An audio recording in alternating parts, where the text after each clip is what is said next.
Now, in its 12th year, this is GabNet. Talk like you've never heard it before.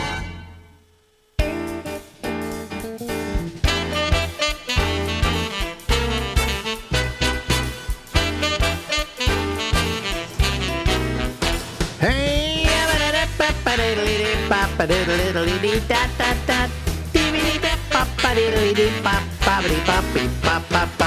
back from Europe and live from Harlem in New York. It's the Ramble with me. I'm Alex Bennett.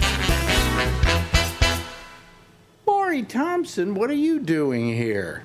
I'm hanging out. I thought I could look you up and maybe we could have a chat. You just decided to wow.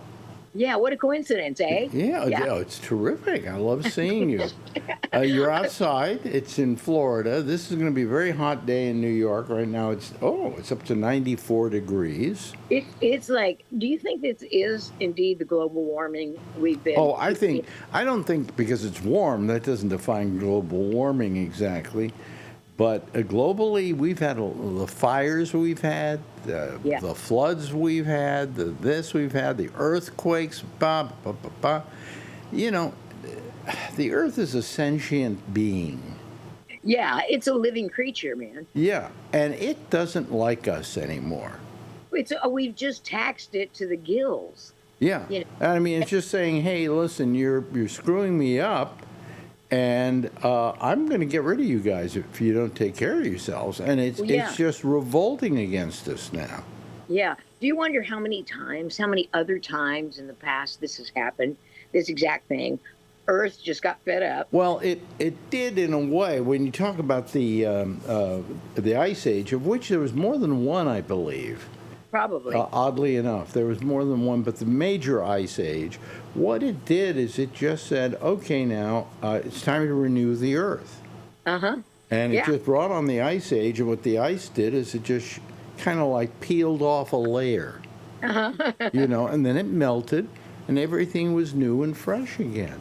And it's kind of like going to the plastic surgeon. You get a chemical peel. Yeah. And just everything's renewed. And I think that got rid of all the dinosaurs and so on when they lived, and they were hit by a comet. I thought you were going to say hit by a car. Well, it hit Earth, and it pretty much decimated the whole planet and everything on it. Yeah. Except for roaches. Roaches survived the Ice Age. Roaches survived the comet. They'll survive the apocalypse. But anyway, so I believe that that's true. I think it's Earth just saying, nature saying. Saying, I'm sick of this. Yeah, I mean, I think we could actually, if you and I are going to be long gone before this becomes a possibility, but I think if they don't do something right now, eventually, it's going to be just a problem of nature saying, fuck you. Yeah, and it will continue. It will increase the intensity of its fuck yous. Yeah. Until we get it. I mean, I honestly believe there will be, within the next couple of hundred years, an extinction event. Yeah, very well put, because that covers a lot of possibilities. I think that COVID was a minor extinction event. Yeah. But I think there'll be major extinction events, and when they happen, watch out. Because if it's us versus nature, nature wins. What are you going to say? Well, aren't we essentially human beings kind of a parasite on the Earth? A parasite on the Earth? Well, no, we are not. Let me put it this way: we are not good guardians of the planet. We are not. Well, I mean, if we just go, hey, we're humans. We can do anything. Knock down that mountain. Plug up that river, Yeah. And nature's going, what are you doing to me? Yeah, I think you're absolutely correct, because nature is a force. Yeah. And it's a force that doesn't really enjoy being toyed with. Well, we don't. See, the problem that we have is we have this idea as humans that we are the most important thing on the planet. Yeah. And the fact of the matter is that we don't take good care of the planet, but it should be considered an equal partner. Yes. Yes. in our lives. And instead, we just say, fuck it, let's tear down that mountain, you know? Yeah, it's just, I think that we haven't been creative enough in satisfying our needs with respect for the That's planet. correct. That's Yeah. absolutely correct. Wouldn't all of life be better if we just had more respect for each other, for the planet? Respect just Respect, covers- period. Just, you know, like last night, I'm trying to go to sleep. It's 2 o'clock in the morning. And we're getting close to the 4th of July, which is a terrible time in this neighborhood. Oh, And all fireworks. of a sudden, I hear the world's loudest firework go off. Yeah, Bang! It was like dynamite had exploded. the big And boomer. I'm going, hey, kid, it's 2 o'clock in the morning. Have some respect for people who live here. Yeah, and I guess at that age, I don't know if I got it or not. Of course, we lived in a small town. If you had tried that, pretty soon your parents would be on you going, did you wake up the neighbors? Oh, did I ever? I may have told you the story about when we were living in Marin County, which is kind of rural, you know. Oh, yeah. At that time, it was very rural. In fact, we lived on an acre of property. That's how not next door to your neighbor you were. Okay? Yeah, man, if we But purchased we had these neighbors up the hill, we called it, because we lived on a hill, and they had a big house, and he was a photographer during World War II, and had become a photographer after the war too. yeah. A very good photographer. His name was Ernie Braun, in case anybody knows photography. He was very well known. Oh, Okay? wow. Yeah, worked for didn't know you had this. Sunset Magazine and so on. Did a lot of architectural photography. Oh, like Gary and, yeah. But it was 4th of July. It was that time of the year, and we're kids, and we got fireworks, so we start blowing them off. You know, and we got a couple of good ones. We got what they call cherry bombs. You remember cherry Yeah. bombs? Yeah. I remember those. We simply called them by that because they were extra loud. Okay, Yeah. it wasn't. They were all measured by loudness Yeah. and how far you had to run before it went off. You know. Yeah. So we had a couple of cherry bombs. We're blowing them off. Fine. We get a call from up the hill, Yeah. and it's our neighbor, the Bronze. It's the wife, and she's saying, "Could you tell your kids to stop blowing off those fireworks? My husband was in World War II as a photographer, and he's under the bed right now because my he God. does have. They called it shell shock in those days. Today we call it PTSD, but he had PTSD, and that was the first time I ever realized. Hey, you really got to be careful when you do this stuff, not for yourself, but for the people around you. Yeah, empathy, man. Yeah. You develop empathy. And I don't know when people lost empathy, but I think it's when the cities got bigger and population got more crowded, and they lost empathy because everybody was pushing everybody else. And the high level of turnover in neighborhoods, like the Bronze, you remember the Bronze. Yeah. And we know our neighbors because we live in small town Florida. Okay. But but I think who was it? George Carlin had that bit. If we were introduced to everybody in the world, there'd be no wars. I can't go to war with him. I know Bob. Yeah, no, it's true. It's true. I mean, and I think there are a lot of other things. To begin with, war is maybe the stupidest thing you can possibly have. Then I can't think about it too long because the absurdity, the ludicrousness of it just overwhelms. But you go, why? Why war? Who cares Appetites, about war? ego. Huh? That's it. It's appetites and ego that cause. You think that's it? Oh, I think that causes a good measure of our problems. Okay. Yeah. Well, I think wars, I don't know, they've existed throughout humanity, and is that our nature? I mean, is our nature as humans to go to war? Well, I think once again, I'm afraid that I won't be able to satisfy my appetites. So I'm going to make sure I control the supply of all the good stuff. And then ego, because people want to be the top dog. So they go to war, they want to rule the world. Yeah. Right. Which I don't. I don't understand that. Trump would like to rule the world. That's exactly it. I don't think he's ever going to be able to, but he'd like to rule the world. Yeah, and that's it. Appetites and ego. But I just don't understand war. I mean, the most precious thing any of us have above and beyond anything is life. Yeah. And now we're going out and depriving other people of their lives. I mean, Trump goes and drops bombs on Iraq and on Iran and says, hey, that's good. We did that for the purpose of this or that or whatever. No, but you just killed 10,000 people.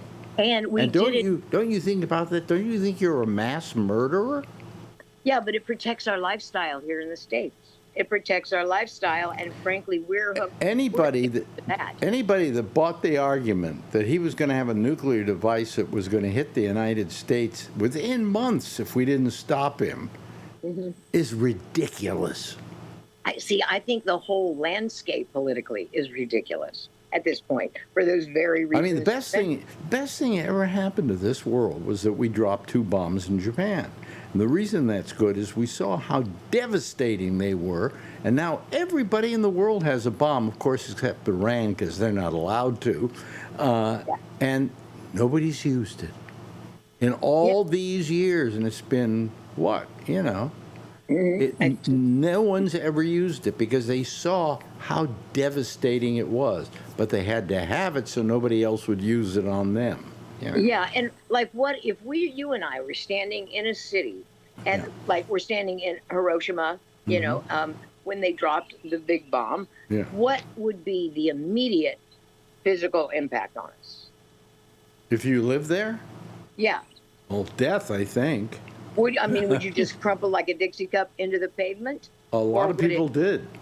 Yeah, is that it? Is it just? I think what they found were some of the remnants of human beings were actually the bomb had impressed their shadow into the concrete or whatever. Just amazing stuff. We don't ever want to do that again because we saw what it did. Yeah, we saw what it did, kind of, but we never saw, I've never seen a TV show that says when a bomb is dropped and a human being is in that target area, this is what happens. His skin peels off. He starts throwing up. He then can't walk. I think you want to be close to it so you'll be almost disintegrated. Okay, but see, you don't want to be in the circle, on the outer edge of the circle, where you get the radiation and you get the scarring, the peeling of the flesh and so on and so forth. But you live, but the radiation gets you a few years later. What will it do? Just cause your organs to malfunction, or will it change them? I don't know exactly what radiation does, but it kills you. Eventually. If it doesn't do it immediately, it does it eventually. Yeah, and so we know that, but I'm more interested. I've never seen, I've never read an article. I've never even seen anything that describes exactly what it would do to me if I was in Nagasaki or Hiroshima when that was dropped. Right. I've never seen that. So we know that it's deadly, but we don't know exactly how it's deadly. Well, it's deadly because it's radiation, and radiation, I'm trying to remember exactly what radiation does. Well, I know that it's dangerous. You don't want to get near radiation, okay? I did. I had them aim it straight at my throat, and it fucked it up. Here's an interesting story. The 3 actors that I can name were working a movie out in the Nevada desert called The Conqueror, I believe it was called. It was starring John Wayne, Susan Hayward, a guy by the name of Mexican actor named Pedro Almendarez. Yeah.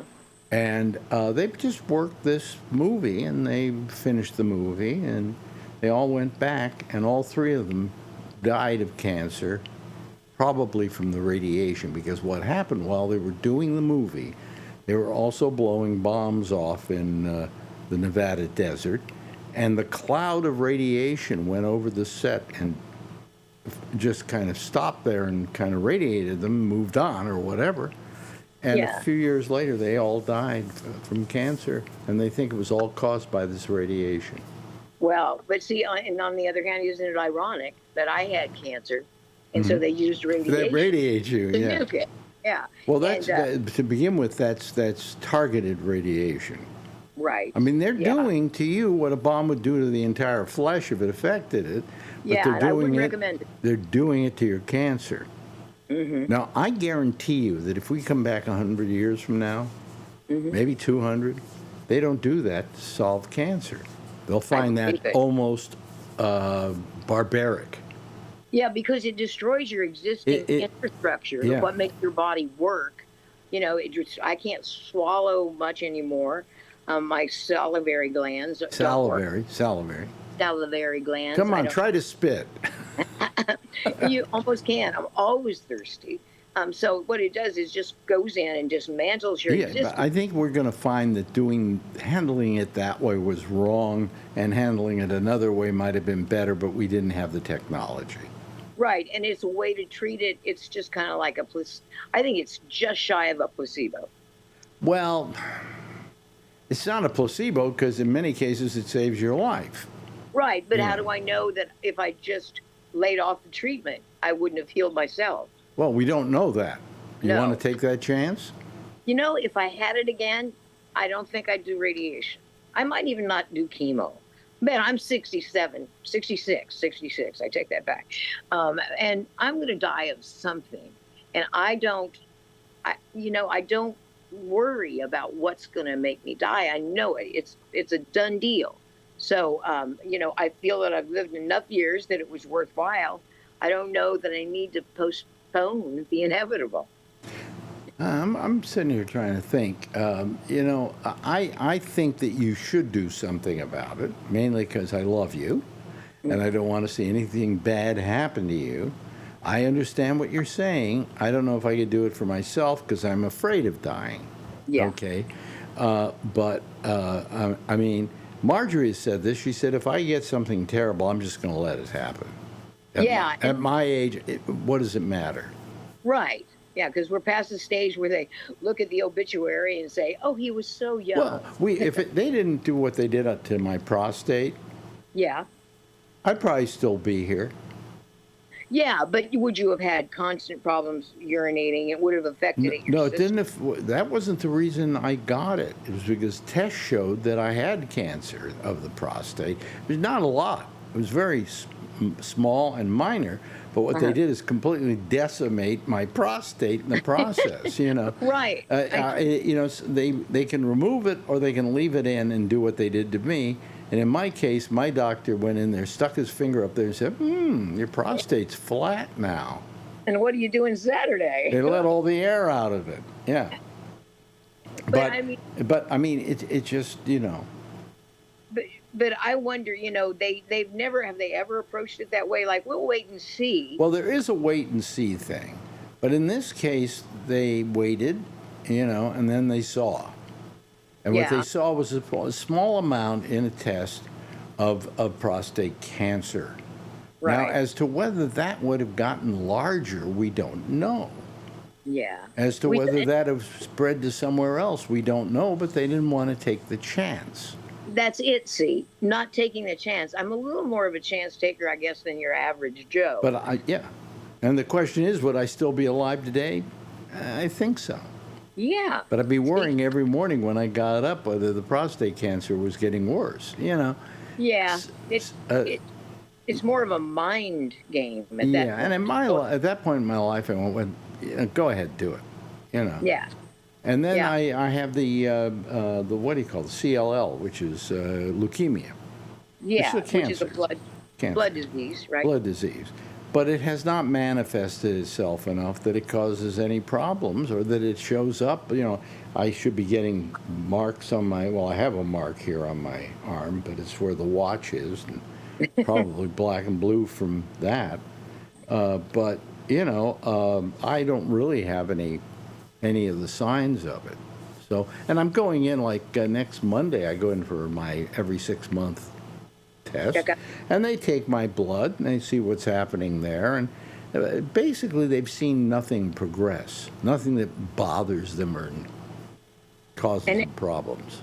And at this point, there are the military or the medical industrial complex. There we go. Is a huge part of our culture. I mean, if we took that away, like today, the culture would fail to function. But when you talked about wait and watch, that's exactly Yeah. what my leukemia is, wait and watch. And then Yeah. when they finally see something which is acting up that is being caused by the leukemia or something in the blood that, whatever, he says, we give you a little pill. He says, that's it. He said, that'll take care of it. I said, am I going to die of this? He said, no, you'll die with it. Yeah. And I think that's a pretty good answer, and I don't mind that I'm going to die with it. Yeah, and I'm wondering, the reason we don't have a cure for cancer is because right now it's in place. There are so many lives and careers. You know how much the cancer treatment industry? Forget it. Forget it. Yeah. Yeah. And so I don't think there's a huge incentive to get something better. But if you've undergone radiation on something you can feel, like something you use to talk, something you use to swallow, something you use, it would change your tune, I think. It did mine, radiation. I don't know that I'd do it again. Well, I did radiation. I did what they call it's a faster radiation. It's done over, what was it? It was about 5 treatments.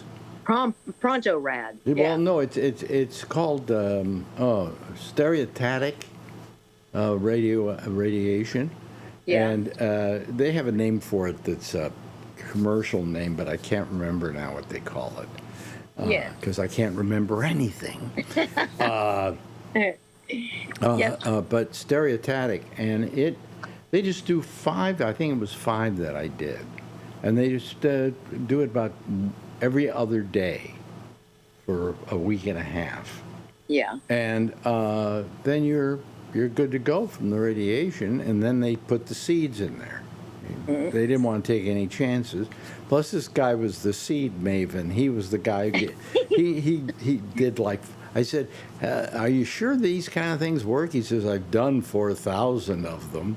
So they ain't hurting. And one of the people he did it on was Rudy Giuliani. Yeah. So you're part of an elite prostate.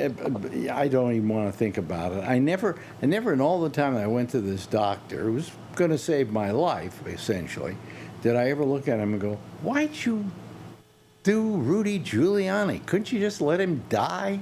Well, he was an okay guy. I think his cause is alcoholism. I really do. As a person who is an alcoholic and doesn't drink anymore, you can kind of see it in people's behavior. And I thought for a while, like starting in the aughts, that he might have trouble there. It's funny how you see things in other people. When I watch somebody on television and they're older and they're walking a certain way, I go, he's got neuropathy. Because you know the signs. I know the signs. Yeah. I mean, Trump, I think, has neuropathy. Yeah, because once you reach a certain age, your chance of having neuropathy. Folks, you've started getting neuropathy when you have to hold on to the handrail going down a flight of stairs. Now, I do that. I had to, I looked after my little baby niece for a while, and I would instruct her while we were walking around, always use the handrail. So I got in the habit of always using the handrail. Well, you use the handrail because your balance is off. I remember when I used to run up and down stairs. I didn't, handrail? What handrail? Yeah. I could do without it, but I figure it's not going to hurt. It's a good safety. I barely can walk up steps because the neuropathy gives me a bad idea of where the stairs are. Right. That's it. Yeah. It gives you a false sense of stability. I can also tell that Donald Trump has, what's it called, where you have obsessive compulsive disorder. How can you tell? Because I have the same thing, but I'm in a minor way. Whenever I do something where I'm kind of not sure of it, it could be going down a flight of stairs or whatever, I will tap whatever I'm using 5 times. Like sometimes I'll tap the side of my thigh. Yeah. 5 times. Is it 5 or? And I noticed when he was going up the plane. Yeah. When he first got on the handrail, he tapped it. Really? And then when he got to the top, he used the handle all the way up. When he got to the top, he tapped it again. That's interesting. He Yeah, has because obsessive compulsive disorder. yeah, that's which is more common. The thing about obsessive compulsive disorder, it takes hostages. If you're married, let's Oh, presume are you're you married. kidding me? Yeah.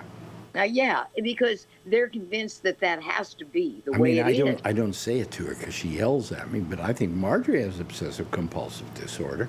Oh, my husband Everything's admits got to to be it, done her way in a certain set of specifications. or it throws him off. Yeah, as I tell Marjorie every now and then, you've made me a prisoner. That's it. I said, I use the And hostage. you say Rick is kind of that way. No, not kinda. No. Not kinda. And he admits to it to a degree, but he doesn't realize how it has infiltrated every aspect of his behavior. And I mean, you have to accept people, your spouse, warts and all. And so I try to, but it's hard to reason with a person who has OCD because they are convinced it has to be this way. But I talked to my psychiatrist about it, and she said it's an anxiety reducer. They're doing that OCD activity to reduce their inner anxiety. Yeah, yeah, yeah. Yeah. And Yeah. so that helped me be a little more patient. Oh, yeah. Well, I mean, when you live with somebody who kind of has that, you just live by their rules. That's it. And it's not fair. And after a while, you kind of resent it because they want to act like, yeah, that's the way it should be. And it's not the way it should be. It's just But the way you want it to be. Yeah. Yeah. It's I think it's one of the most. But it's easier for me to give into it and just keep Marjorie happy than make her unhappy. That's it. That's it. They wear us down. Yeah. They wear us down and make us a Well, hostage. let me make an announcement here. It's not here yet because we're doing it early in the show. But guess what I'm getting today? What? My luggage. Oh, you're kidding. Oh, I wonder how many times it's been rifled through.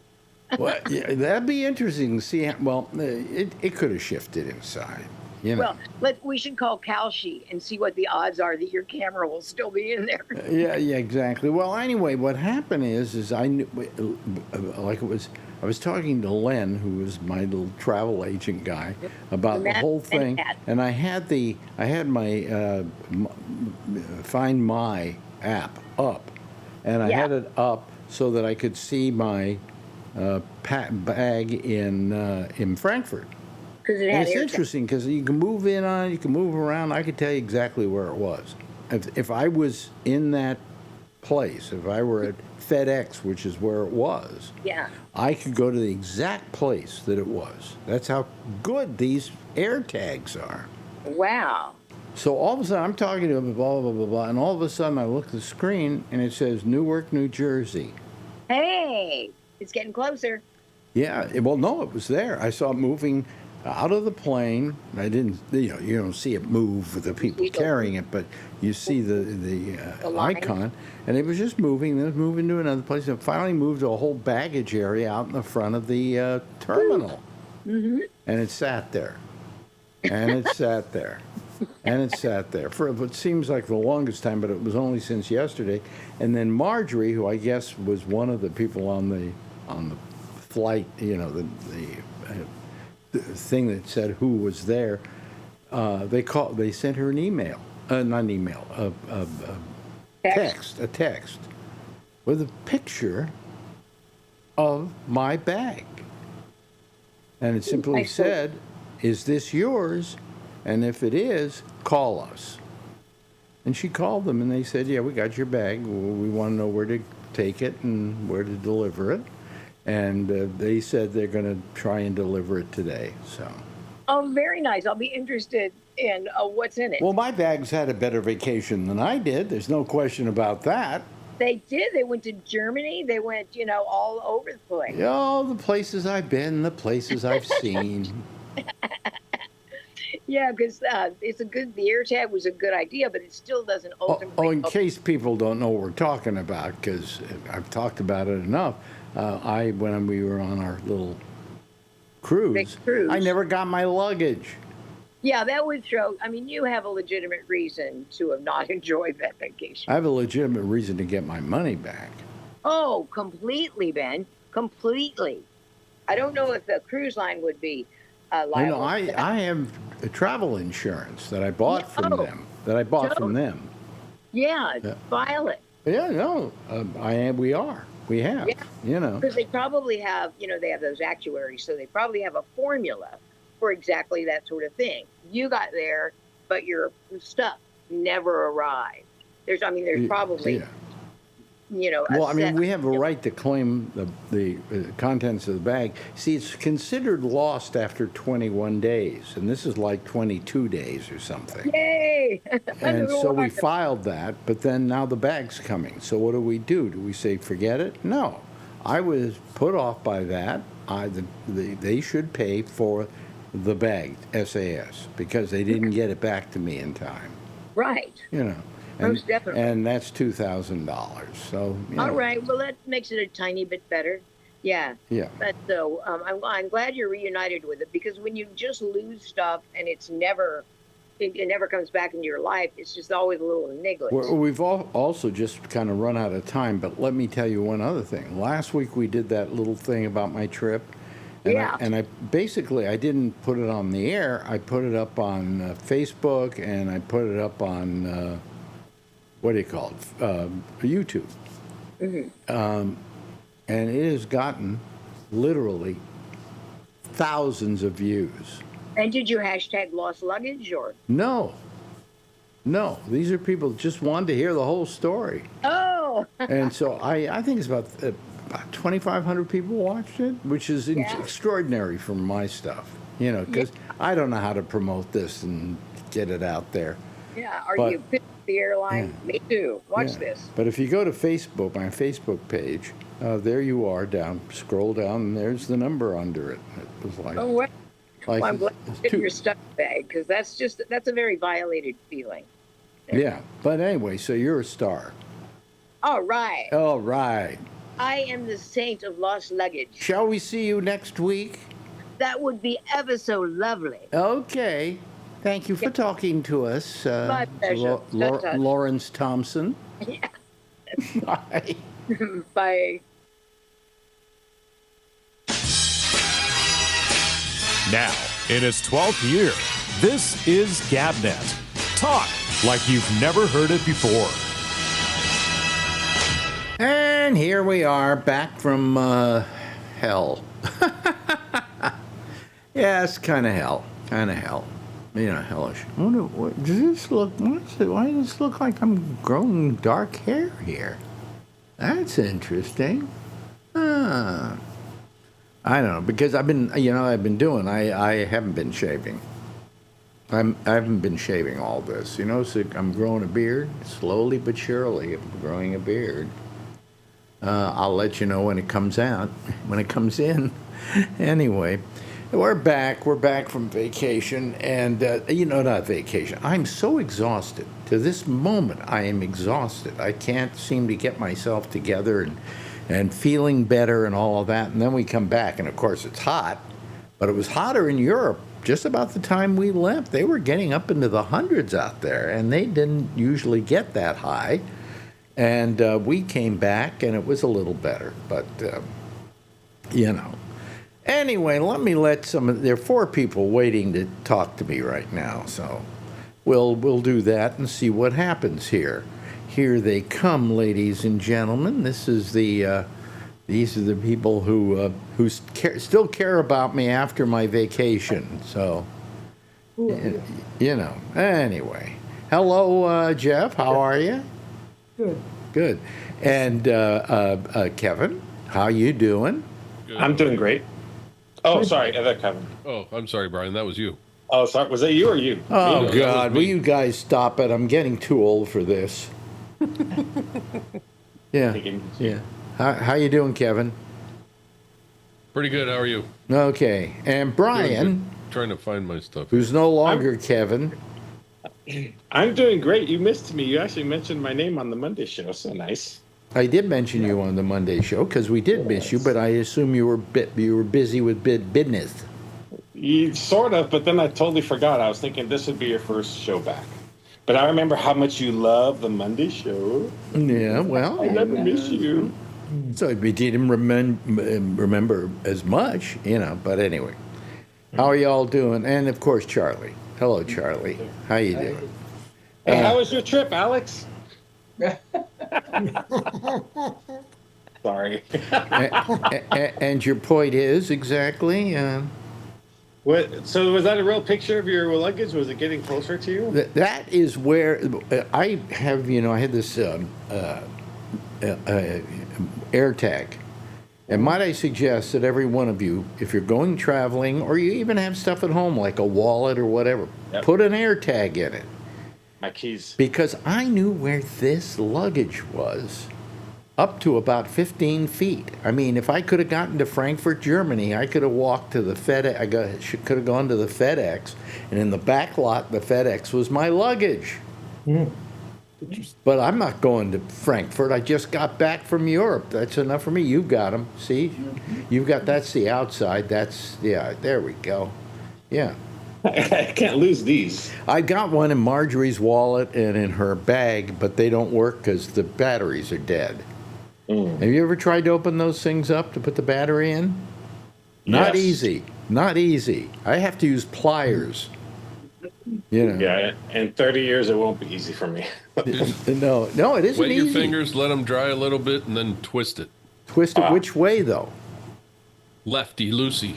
Lefty loosey. Let's see here. Lefty-loosey, To the right? left. The left would be, well, that's to the right. Counterclockwise. Well, they got to go in the opposite directions. To open it up is counterclockwise? Yep. Okay. Just mail them to me. I'll open for you, and I'll send it back to you. Okay. Then if they get lost, you can find them. I'll tell you, this was amazing.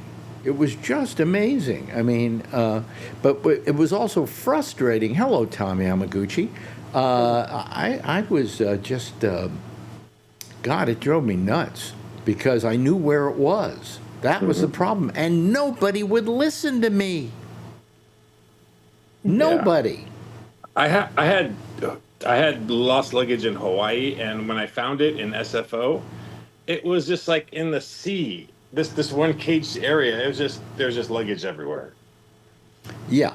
Well, my luggage today or yesterday, it arrived at Newark. Okay. All right. That's fine. That's good. I'm glad I know where it is, but I don't hear from anybody. Right? What are they expecting me to do? Go out and get it? What? I don't know. I got to get a note where it is. Finally, Marjorie got a text because the account was in both our names. She got a text saying, with a picture, "Is this your baggage?" And we got back to them and said yes. And they said one thing and another, and blah, blah, blah, blah. And what's your name? And can we call you back or whatever? Anyway, they took all the information they had to have, and they're delivering it tomorrow afternoon. You had it for 2 weeks, 3 weeks already. Don't you think maybe you could get it back a little faster than 2 days while it's here? Meanwhile, I look at my luggage and it's sitting out in the middle of the road somewhere. So, I don't know what's going to happen.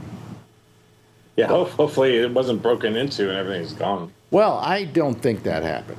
I would imagine that didn't happen, although I don't trust TSA, believe it or not. I had something stolen from me in a bag once. Your Sirius radio was stolen, right?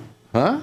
Was your Sirius radio was stolen, wasn't That was what it was. Yes. You remember my career. Okay. When I'm gone, would you like to take my career over? Yes, I go first. Yes, it was a Sirius radio. It was a portable Sirius radio.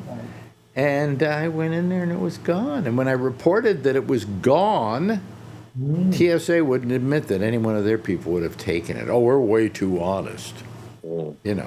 How much are they paying you? $3 an hour. Well, I think they're not to be trusted, But, the air tags are, I'll swear by them. I won't travel without them anymore. If I ever travel again, I got to tell you, the most exhausting part about traveling is going and coming back. When you're on the boat, it's nothing. You're just lying there vegging. And that's probably half a problem, too, that I was vegging so much. But I had to veg. I didn't have any clothes to wear. Well, sometimes going there is really exciting, and then coming back is painful. I wasn't that excited about going, to be honest with you. You know, I wish I was, but I wasn't that, that excited. But, we went. We were going to give it a good try, We'd never done a cruise, and we figured we would do it. And we bought the most expensive cruise we could get with a large enough room that we wouldn't kill each other. And, with a nice big veranda or whatever they call those things out on the, And, you have this idea that you're going to be on this cruise. The idea of a cruise is you're going to be on this cruise, and you're going to be out on this little porch or whatever it is they call it. Yeah. What do they call it? Balcony is what Balcony. they call it. Yeah. Excuse me, I have to have the proper terms. I mean, you don't call it a boat, it's a ship, Yeah. Anyway, I was, out on the balcony, and you're sitting out on the balcony and the ocean is going by, and, you can just like read a book or play with your iPad or whatever, No, that isn't the way it is. It's stuck in a dock 20 miles away, 30 miles away, maybe 40 miles away from your nearest destination, and the one they say you're going to, where you figure your boat is going to be, but no, it's not there. To go to Rome, it took us 2 hours on a very bad bus, okay? And you don't see any ocean going by. One time they do a whole day out on the ocean, and that's it. But otherwise, the only time they're on the ocean is at night. And what are you doing at night? You're sleeping. Drinking. And I'm sorry. You're drinking. And when you wake up in the morning, you're wherever you're going to be, in front of another barge. So it's kind of. I wish I could say that it was a wonderful experience going on a cruise, but. Anybody here, any of you take a cruise? You've taken cruises, Charlie. You like them, right? I love them. What do you love about them? I love seeing weird places like the Mayan ruins and. Oh well, that's exciting if you can great. still walk. Yes. Swimming with the dolphins was great in the Cayman Islands. Wow. Well, you sound like you have a good time. Yep.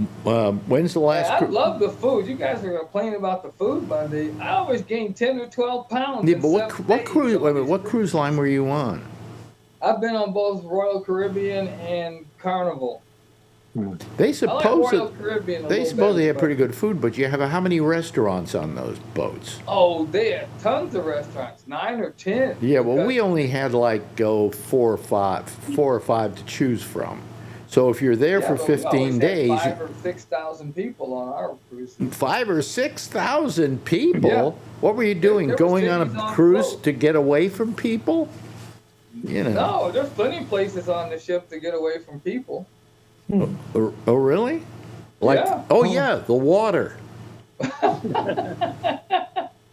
Let's go exploring and find all these. Well, we nice only out had away 900 people on our cruise. Yeah. No kids. Thank God, no kids. You could have taken Adrian. You would have had a really fun time. Couldn't take Adrian. You couldn't take Adrian because they don't take kids on these boats. You have to be 18 and over. She looks 18. She looks 18 already. Yeah. But it was. I'm not saying that the boat wasn't nice, and the food was moderately okay. I didn't find it exceptional. There was one restaurant we went to on several occasions because you didn't have to have any reservations. And we went to it a couple of times, and it was pretty good. They changed the menu every 3 days. Yeah. And it was pretty good, but the rest of the food, they had an Italian restaurant that was god-awful. And this thing travels by Italy, for crying out loud. Just get off the boat and get a bucket and go get some food, It's decent.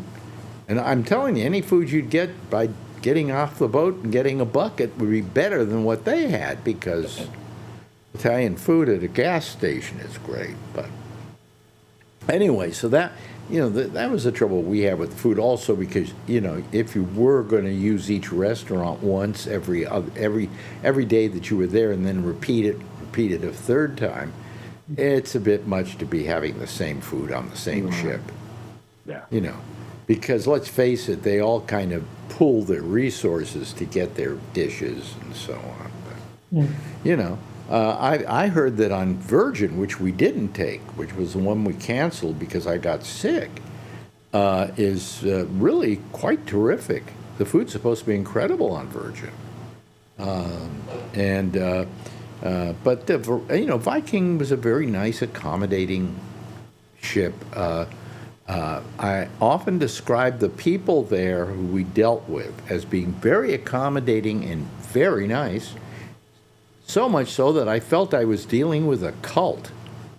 Yes, oh, Mr. Schwarzman, can we, and they were always there. If I wanted a soda, man, it was there within 5 minutes. They were really good about it.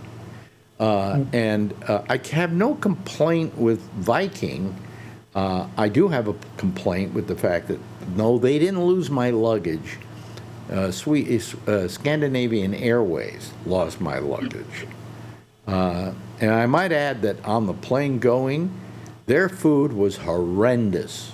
Oh, boy. I mean, it was just terrible. Wait a minute, I better not say that till I get my luggage back tomorrow. When I've gone to Sweden for work, they have like continental breakfast or whatever they call it, and it's very interesting. What do you mean it's interesting? Explain. They don't have like American style breakfast, so it's like sort of like a lot of grains and God.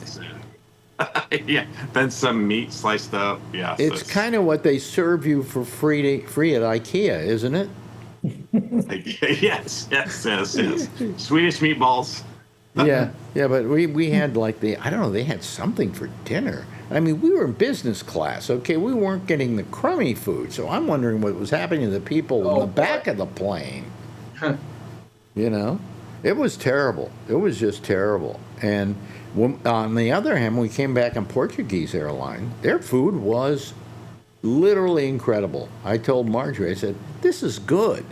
This isn't just good food. It's a good meal. I'd pay for this in a restaurant. And but then we came back. The other thing I had a chance to check out, and you might want to know about this because you're all getting older, is that how each airline treats their passengers who are disabled.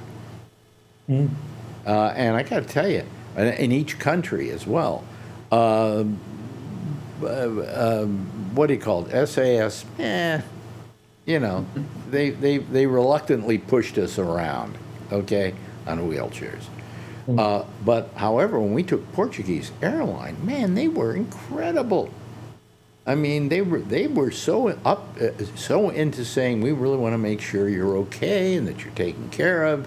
And I just really liked the way they took care of us. The problem was we got back to the United States. And, oh, God. I came into Newark, and, we told them we had to have a wheelchair at every station. So we go in, and they wheel us in a wheelchair, and then they take us to another wheelchair. And then it's one person wheeling two chairs, pushing two chairs. Wow. I mean, these people, I don't know, there was a woman who was doing one of them, and she was like, muscular, But I just went, you really disrespect people who, have a disability this badly? So, anyway, we had, that was our vacation. But the best part, of course, was the church in France, the Familia Sagrada. It's funny. I had two different friends that were there, like the same few days. I don't know exactly what day you were there because I know you're filming from there and pictures, but it's like they're right around the same time. Yeah. Very popular right now to go. Oh, it's great, and it was great to have we paid somebody to take us around. We took a limousine, and we had a woman, and she actually put me in a wheelchair and wheeled me around, so I had like a camera dolly So I got some great shots of just zooming through the churches, the church and everything. But it was wonderful. It was just wonderful. It just takes your breath away. But that made that was nice. That was a good way to finish the vacation. But I still didn't have my luggage. Yeah. And comfortable shoes, right? You said you had comfortable shoes. I to have walk around. shoes they're boots actually. They're kind of boots. But because they're boots, they have a kind of, the sides go up, Support. So there's some support there, and I like them. They're very good. I could have done a lot more walking. By the time I came back, however, I have to say, I really couldn't walk anymore. I mean, I'm walking better now. But when I first came back, when we were coming back, last few days on the ship, I couldn't walk. It was horrible. And it had, I think, a lot to do with just, the depression I was in on this thing and, I don't know, whatever. But I'm getting better, but I'm just tired all the time. I'm just exhausted. I think if you travel for 2 weeks like that, it takes 2 weeks to get back in shape, So I'm waiting for the end of this week. Oh, yeah, we'll have a heat wave here. Supposed to be 100 on the 4th of July. Right? Oh, well, guess who knows that? Jeff? Yeah, They say it's going to be that hot up there in Connecticut? yeah, just about 999. And when we left Whatever. Europe, they were having the highest temperatures, I think, almost in history. It was like amazing how bad it was. Oh, look, he's coughing. Somebody, give him Heimlich, quick. You It'll be okay? hotter in New York than it is in Texas. You okay, Jeff? 4th of July. Okay, he's okay. He has to. You got to get up. Oh, there. Nurse. Pam. What'd you say? Said Pam. Pam. Yeah. Wow. Wow. Yeah, What I was think it's going to be like 80 or 85 here. So Really? It's going to be 100 degrees here. And they always give you, they don't say how much the temperature is going to be anymore. They give you the feel like. Yeah. oh, And they say it's going to feel like 110. I'd prefer you just to give me the temperature that it's going to be, okay? I don't want to know it's going to feel like 110.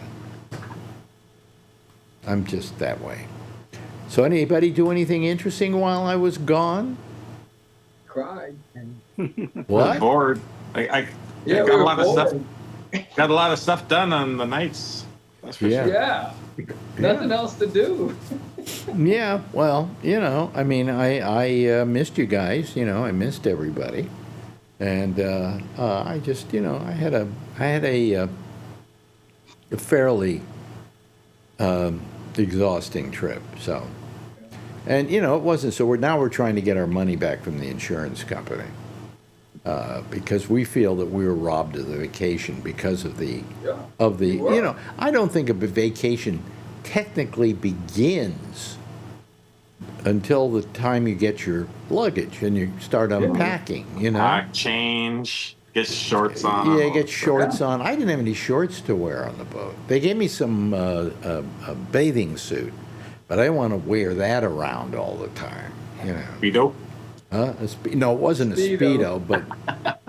And then they gave me this shirt, which is very nice, by the way. They went out, I don't know, they got a Ralph Lauren shirt, and then I got another shirt that's kind of nice. It's okay. This one's the nice one, the really nice one.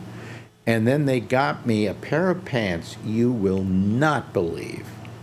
I don't know what these things are. I have no idea what you call them, but they were not. They weren't any kind of comfortable pants. I don't know what they were. So it was very nice of them to kind of give me that. But basically, I had to wear my jeans, and I basically wore my T-shirt from the physical therapy place.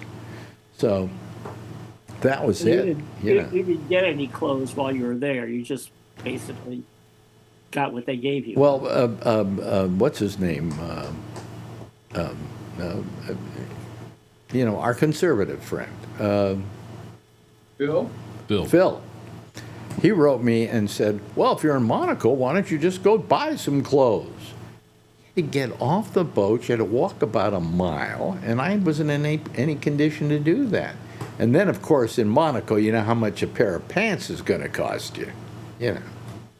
Charge it back to the airline. Oh, I would. In fact, now we're trying to collect the money on the luggage because as of the 21st day, which is just passed, it's technically lost. So you can collect on it after a certain amount of time. And I feel that I really need it because, you know, I'm exhausted, you know, from that whole situation. But I'm sure you're tired of hearing about it. I did a thing with Lori. I don't want to make you all jealous. I did a thing with Lori about it, you know, when I got back. And it was pretty good, you know. And I told her all about the vacation and everything, and I put it on all by itself on Facebook. And believe it or not, we got about 2,500 views on that thing. Which, hell, if I got 2,500 views on this thing every night, I'd be delighted. So I was happy with that kind of response to it. And people wanted to hear about the whole trip. They love to hear it when I'm miserable and I don't have a good vacation. You know, if I had a good vacation, they go, forget it. We're not getting our money's worth. Isn't that what they call good radio? Yeah, it's called good radio. Yeah. Yeah. They used to call Rush Limbaugh good radio, too. Yeah. You know. So Is he anyway. alive still? Huh? Is he He's dead? not coming anymore. He's dead. He's dead. He's dead, right? Yeah, he's dead. I kind of liked him. You know, I mean, I felt that of all the people doing shows like that, because he was the first, you know, he was kind of the Stepin Fetchit of talk radio. I always explain that Stepin Fetchit, who was a black comedian, was the first guy to do that kind of character, you know, feats don't fail me now and that kind of thing. But everybody blames him for setting the stereotype, but who made the stereotype were all the people that came after him who wanted to imitate him, like Mantan Moreland, Willie Best, and so on. The same was true of Rush Limbaugh. Rush Limbaugh wasn't bad, but Rush Limbaugh just had crappy politics, but he was funny and he ran a very entertaining show. And yet, because he was so successful, because he was entertaining, all these other people come along and try to imitate him, like Sean Hannity and, you know, all of the right-wing guys. And I go, you know, don't blame Rush Limbaugh. He just did it because it seemed like a good thing to do. It was everybody that came after him that were the villains. You know. When I was driving, that's all I listened to, you know, in the AM radio on the trucks a lot of times because you go through so many areas that's the strongest signal. And I always listened to KGO, and then when I got tired of that, I'd go to Rush Limbaugh, and then I'd go back and forth. It was like watching Fox and MSNBC or whatever. And you're a right winger, a left winger. You know, you're lefty. I know you. Sort of, yeah. Yeah, but you didn't. You found him funny, didn't you? You found him entertaining. Yeah. You listened to him Yeah, I because he kept was going back. entertaining, not because you agreed with his politics. Exactly. I'd yell at him while I was driving down the road Yeah. with 80,000 pounds. Well, that's Marjorie here. If I put on, even if I put on MS Now, and they're running a clip or press conference with Donald Trump, she's yelling at the TV set. I can be sitting in here and I'll hear it. I don't know who's on. Because she's yelling, Oh, shut up, you asshole. No, shut the fuck up. That's what she says all the time. That's what Robert De Niro said. Oh, yeah. But, you know, you really, I go into her and I go, Marjorie, do you think he can really hear you or even cares about you? You know, come on. You know, so, but I didn't mind Rush Limbaugh. I thought he was fine. Well, Alex, I talked to you before about Joe Pine. Oh, Joe Pine was the original. Joe Pine was my mother loved Joe Pine on KLAC. Well, because he was. Any people here know who Joe Pine was? Probably not. No. Joe Pine was I lived in Southern California in the '60s. Early '60s. okay? Oh, I wasn't alive. the mid late '60s, something like. He was there. And for my a while. first wife worked for him for a while. You told me that. Yeah. Yeah. Yeah. And he was a really nice guy, by the way. You know, I'd walk down the street with him, and some guy would come over and say, "Can I have $1?" You know, one of those guys, mendicant we call them, and he would pull his money out of his pocket and take about a $5 bill, more than the guy ever wanted at that time, and hand it to him. And then he looked at me and went, "You mention that to anybody and I'll kill you." You know, because he was a softie. He was a nice guy. And he did the original, you know, somebody phones up and he doesn't agree with them, he hang up on them. Go gargle with razor blades. Go gargle with razor blades. Go. Yeah, that's what he would say. So he was the first one, but he was the extreme in that you knew he was kidding. You know, this couldn't be for real. Go gargle with razor blades, you know. But when Limbaugh came along, I think he kind of was influenced by Pine. Yeah. But he didn't take that mean approach with people if he disagreed with them. He would just yell at them, you know, "You're wrong. You're not telling me." Plus, there were several iterations between Pine and Limbaugh, like Wally George and. Yeah, these were all the L.A. guys, but they were trying to imitate Pine. Right. Yeah. You know. And actually, the radio station that Pine worked at, they actually went all talk because of him. They did a whole all talk format for the whole day. Who was this? KLAC. Yeah, right. Yeah. Yeah. They did it completely. They had a whole bunch of talk show hosts. Yeah, but even then, they had a variety of opinions. They had a variety of opinions. I mean, right? you could go to a place like KABC in Los Angeles, and you had, I can't remember who the right-wing guy was there, but you had the people who were very much left-wing. It was a nice variety of opinion, you know. And when I was at WMCA in New York, I don't think we were all left-wing. You know, so, Right. huh? I always thought that a variety of people. Yeah, it was a variety. Yeah. Yeah. So, I mean, you I know. listened to that when I was, I don't know, 9 years old, 10 years old. Oh, thank you. Well, sorry. I wasn't alive in the early 60s. You weren't even alive then? Not the early 60s. Oh, somebody just kill me now, please. Huh? I'm telling you, I get older and older every day. You don't get any younger every day. That's for damn sure. Ain't going backwards. Yeah, yeah. But anyway, so I've just been tired. My eyes have been burning. It's, you know, it's allergies in New York. I finally got Marjorie to close the windows because I convinced her that on a hot day you want to close the windows. You don't want to open them because all you're going to get is, number one, you're going to get pollen. And secondly, and worst of all, you're going to get the heat. Yep. Yeah. So you close your windows on a hot day. You turn on the fans. If you've got air conditioner, turn that on, you know. We've got 2 air conditioners we run in this house, and they're all in this end of the house. And we just come back here and we're in this bubble, this air-conditioned bubble. But we can't run too many air conditioners, otherwise our electricity goes out. And then we have to send the super downstairs to flip the switch. Wow. Oh, bad boy. You know, it just ain't easy. You know what I'm saying? But anyway, here's the best part. I want to tell you the best part. You're going to love this. Oh, here comes Tony. Oh. I wonder what he wants. Hello, Tony. Hey, what's up? Yeah. Welcome back. Thank you. I appreciate it. You're I heard frozen. you guys talking about Limbaugh. Yeah.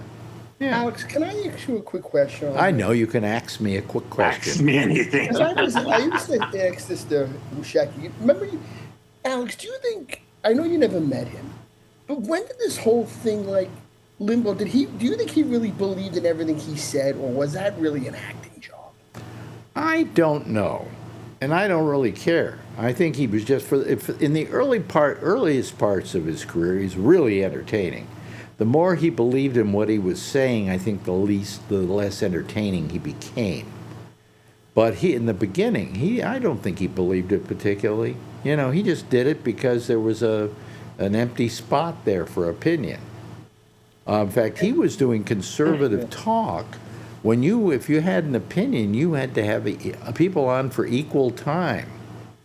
And one day, the government said the equal time provision is out the window. Oh, yeah. And that's when he said, "Here I go." And then he went full conservative, because most radio at that time was kind of in the middle or to the left. And he saw an opening for a spot there. And it was a big spot, you know. Because, you know, when I can't stand, I go over to Fox because it's bizarre world. Because Trump, I can't even watch the news anymore with him. You see the interview today, he must have made $4 billion and then with the crypto and all this bull. Yeah. And he's basically, you have a crook in the White House, really. Yeah. Well, you know, it's get away funny with that some people are starting to ask the questions. There was a guy, and I can't remember his name, he's a senator. He got up in front of the Senate the other day and he had this graph that went like a huge sidewalk. Yeah. And he went through the first year and a half or year and 3/4, it was a year and a half of Trump. And he said, here he did this and he did that. And he talked about all the things he did that if anybody else had done them in the past, they'd be in jail now. You know, and he has just taken the White House to him as a cash cow. That's the only way he looks at being president. He doesn't look at it as something he does for the people and that he's at the disposal of the people. He just, you know, he's just making as much money as is humanly possible. So far, supposedly, they say, I guess the estimates are anywhere between $2.5 billion to $4 billion. Yes. And you know what's funny, Alex? And even what I told this to my brother. He says, you know, you're right about that. He's basically, Trump did this. Well, first of all, he took democracy, threw it out the window. That's number one. He's basically taken the middle class, I said, and turned them against the lower class. And they're more worried about the 1%. It's almost like he's like, if you're middle class, it's like he's turning them against the bottom feeders themselves. Oh, yeah. And he's getting away with it. Is it? I really think people are just. You're going to look back on. Well, you see, here's what's terrible about it. You know, you can rob the bank, but you got to give something to somebody to be able to rob that bank. And unless you're keeping the public happy, you can't rob very much longer. He isn't a smart thief, is what his problem is. And I think it's getting to a point now where it's all turning on him. And the Republicans are getting to the point where they say, I don't know if we should back this guy. You know, we got to back off of defending him all the time, because once this really becomes a big deal, you know, if the Democrats win the next midterms, they're going to go after him legally for all this stuff, you know. And it's theft. It's not theft. I mean, well, they've got Mike Johnson as their protection. That's the thing. Yeah, you haven't seen that. You hear that? He was. I'm trying to remember which group he was speaking before, but Johnson was saying that if the Democrats win the midterms, we're all going to get investigated, or you're going to. I think he was actually talking. Well, of course you should be. You should be. Heritage. He was talking about Heritage Foundation. He says half of you are going to get but I'm your protection. You know, oh, really? Yes. Oh, really? He's going to be the first one to get thrown out. Well, you know. I can't stand that guy. Huh? He's such a smug bastard. Like you want to. No, but the reason he's going to have problems is because the rest of the Republicans are going to say, "You've done this. You've had us going and defending Trump for too long now. Get lost." You know, so he's going to get his comeuppance too. It's all going to fall apart if the left wing wins the midterms. And that SAVE Act, they threw that shit right out the window. Because it's only fixed when they're going to ready. He knows the trade winds are blowing that we're going to lose. So now if we don't pass this, they're going to steal the election. Yeah, I mean, there's still a bunch of people who still believe this guy. You Yeah. know, they believe everything he That's- says. So, you know, but that's not going to save his ass. There are not enough of them.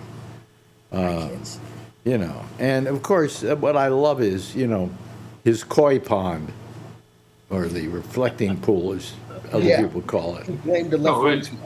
The passports are even worse. They never got the phones either, well, Brian, remember? well, the koi pond, here's what happens with the reflecting pool. He, in order to make it seem like it wasn't his fault, people went in there and Yeah. sabotaged it. Come on. They sliced it, but it was It's paint. wide open. Come on.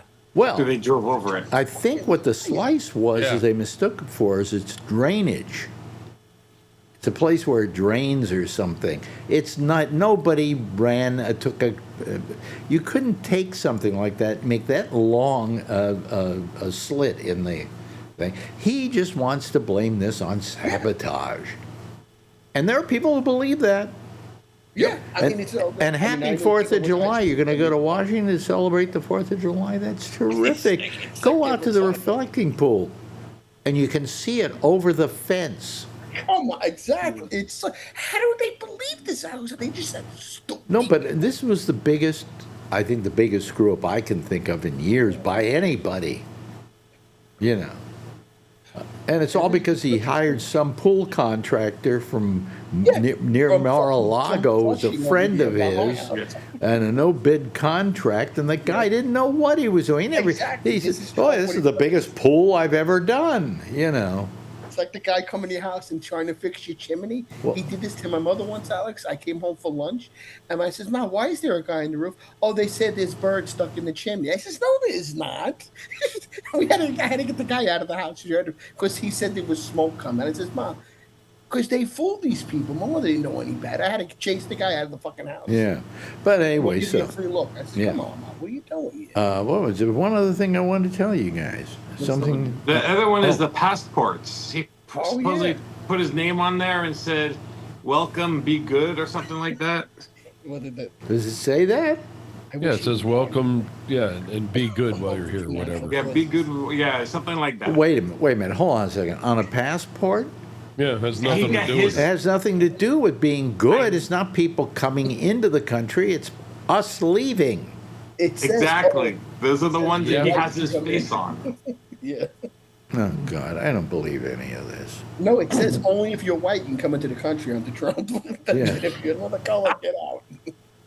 Well, you know, I got to tell you something. This is absolutely god awful truth. I mean, we came back into the United States, and I was expecting, because it's the Trump era, that we would come in and they'd look at the passport, and then they'd look at us and look at the passport again and hold it up to the light or whatever, you know.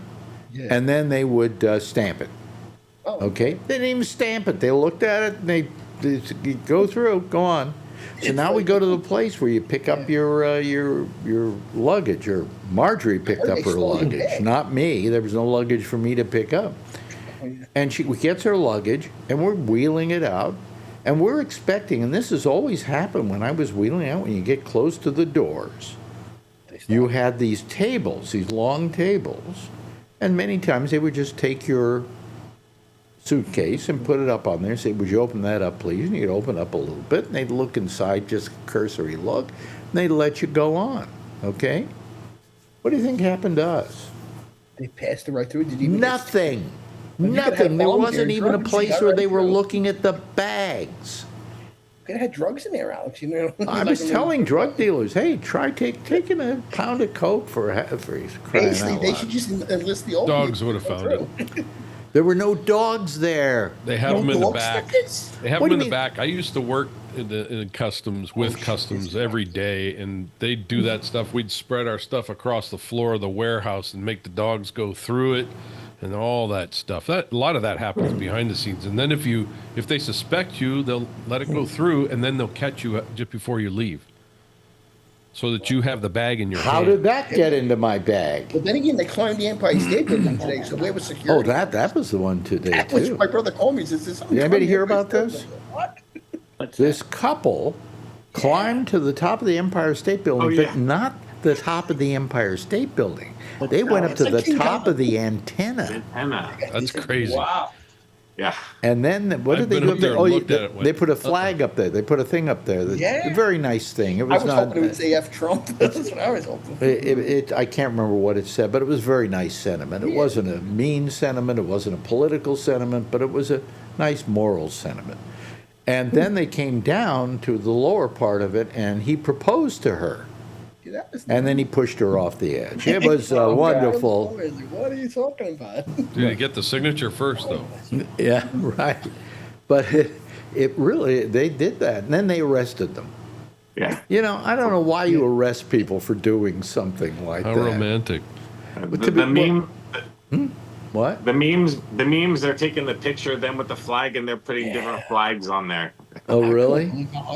He said news. But I couldn't figure out, why they were, arrested. What for? So they did this, okay? It's like when they arrested what's his name, the guy who did the tightrope across the. Yeah, I told my brother about that. Shecky told me about that French guy who did the tightrope. Was that the Twin Towers? Philippe Petit. I watched that document. That guy had balls of steel, man. I'm telling you, that's pretty traumatic for some people because they're afraid they're gonna fall. Well, Man, but they go to the circus to see the same thing. They watch Ed Sullivan to see the same thing. Oh, they said that Lady Alex, her parents were in the circus, were trapeze or something like that, entertainers. Oh, these The lady people? who climbed to the girl. Well, anyway, I just so what, what are you gonna charge them with? Oh, they said trespassing. Yeah. Yeah. Well, I think the King Kong well, climbed I up guess there. it was trespassing because they didn't buy a ticket. I didn't understand it. But that was what they did, and I watched them doing it, and I said, "Oh God, I could never." I have a hard time at the third floor. Heights anyway. Alex, exactly. I couldn't get off. I have a hard time living on in the 8th floor of a building, for crying out loud. I look out the window and I get queasy.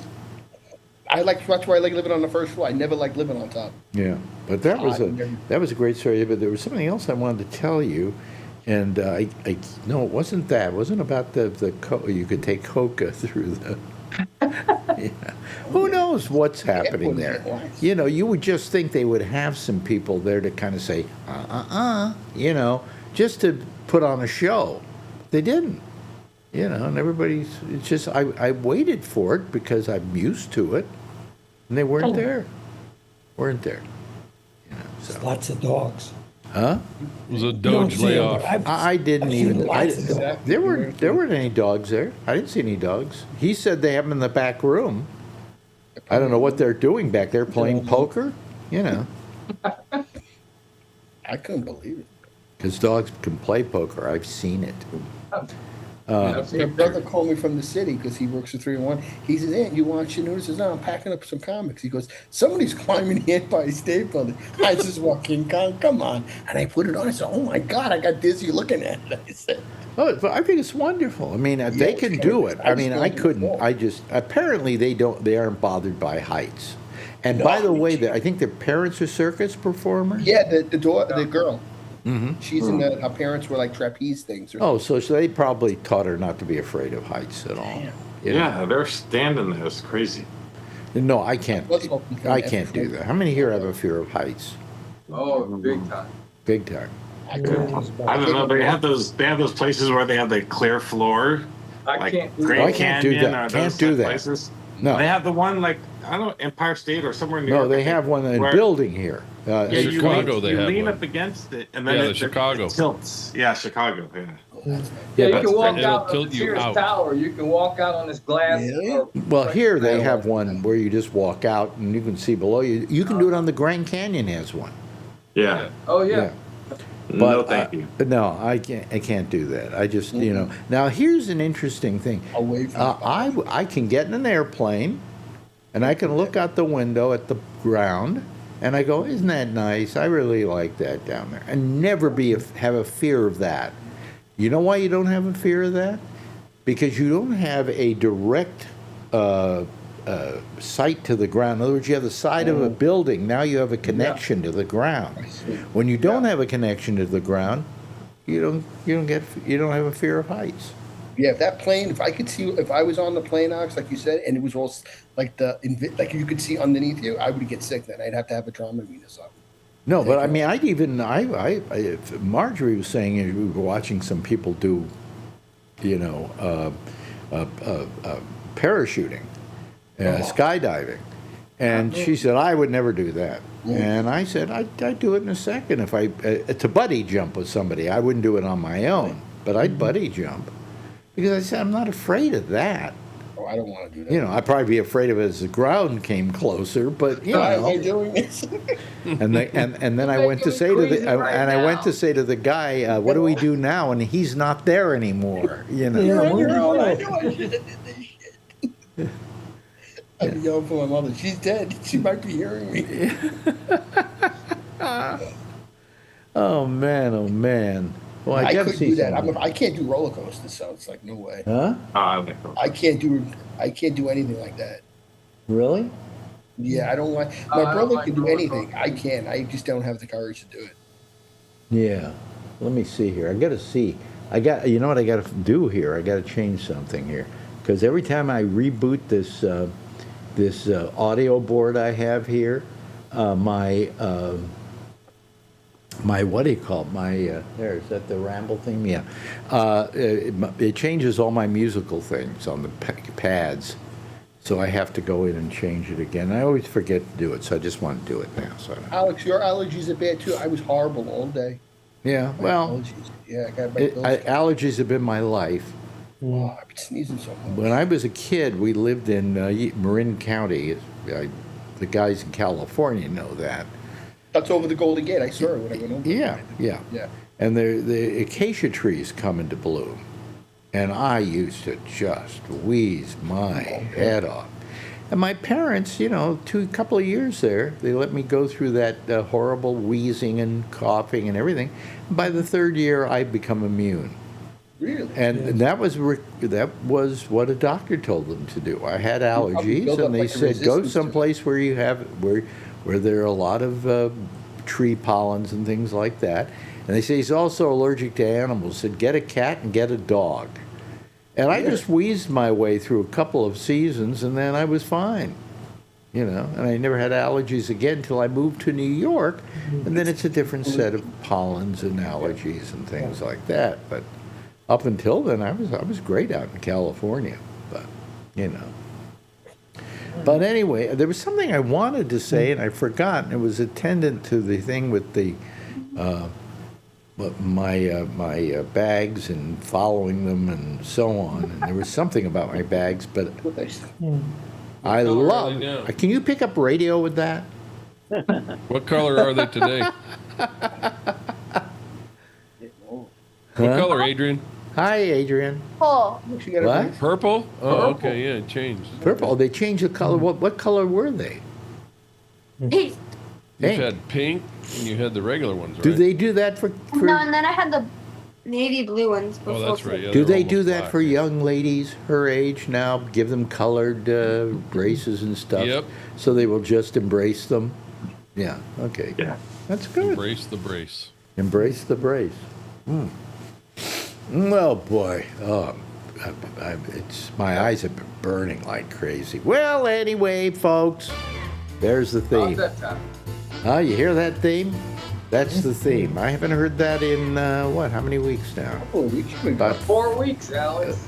Yeah, I didn't do last week, because if I had done last week, you would have just seen somebody who was talking at walls, I just wasn't ready to do it. So I'm back.